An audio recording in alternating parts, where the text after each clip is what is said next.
members, students and parents. I welcome you to Sri Sai Institute of Technology and Science and a very warm welcome and appreciate you taking admission in our institute. For the convenience of all, I would like to speak in Telugu. అందరికి అర్థం అవ్వాలని చెప్పేసి తెలుగులో కాసేపు కొన్ని విషయాలు మీకు చెప్పాలి. 10th క్లాస్ వరకు మీరు చదువుకున్న చదువు ప్రాథమిక చదువు అందరికీ తెలిసిన విషయమే. అంటే కేవలం మనం బయటికి ఎక్కడికైనా వెళ్ళాలంటే బస్ మీద పేరు చూడడానికి కానీ లేదంటే సోషల్ అవేర్నెస్ కోసం కానీ మనం బతకడానికి కావాల్సిన ప్రాథమిక చదివే 10వ తరగతి వరకు చదువుతాం. ఇప్పుడు మనకు ఉన్న 2 ఆప్షన్స్లో లేదా 3 ఆప్షన్స్లో ఇంటర్మీడియట్ కానీ డిప్లొమా కానీ ఐటీఐ కానీ మీరు అందరూ ఎంచుకున్నది డిప్లొమా. ఐటీఐ అనేది 2 సంవత్సరాలు, డిప్లొమా 3 సంవత్సరాలు, అదే ఇంటర్మీడియట్ అయితే మళ్ళీ 2 సంవత్సరాల తర్వాత బీటెక్ వెళ్తాం. ఈ డిప్లొమా ప్రత్యేకత ఏంటి అంటే మీకు ఇంజనీర్ అవ్వాలన్నా కంటిన్యూ అయిపోవచ్చు, లేదా అలా కాకుండా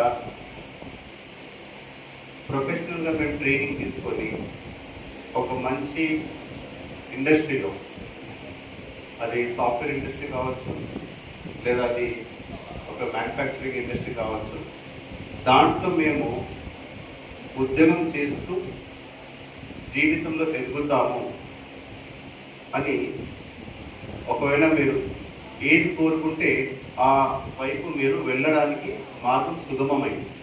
అదే డిప్లొమా యొక్క ప్రత్యేకత. సో మీరు డిప్లొమా చేసిన తర్వాత ఇక్కడ ఆల్రెడీ డిప్లొమా మీరు తీసుకున్నారు, మీకు 2 అవకాశాలు ఉన్నాయి. మొదటిది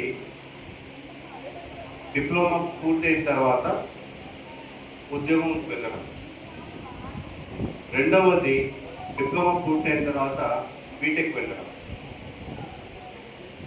సో ఒకవేళ మీరు ఉద్యోగానికి వెళ్ళాలంటే శ్రీ సాయి ఇన్స్టిట్యూట్లో మేము ఏ రకంగా మీకు సాయం చేస్తాము. ఓరియంటేషన్ డే అన్న మీరు ఓరియంటేషన్ డే అంటే ఏంటి?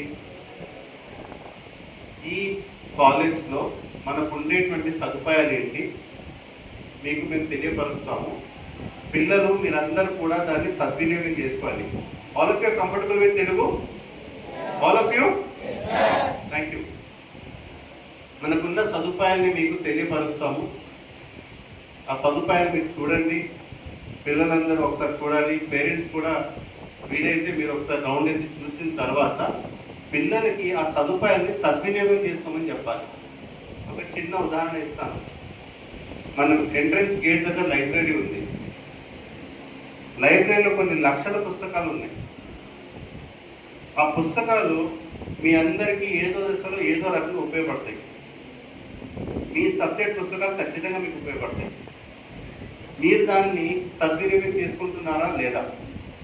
అంటే సద్వినియోగం అంటే ఏంటి? మీకు ఒక సబ్జెక్ట్ ఉంది, ఫర్ ఎగ్జాంపుల్ డిప్లొమా వాళ్ళకి ఫస్ట్ ఇయర్లో ఒక సబ్జెక్ట్ ఉంది మ్యాథ్స్. ఈ మ్యాథ్స్కి కేవలం మీకు ఇచ్చిన టెక్స్ట్ బుక్సే కాకుండా రిఫరెన్స్ బుక్స్ అక్కడ ఉంటాయి.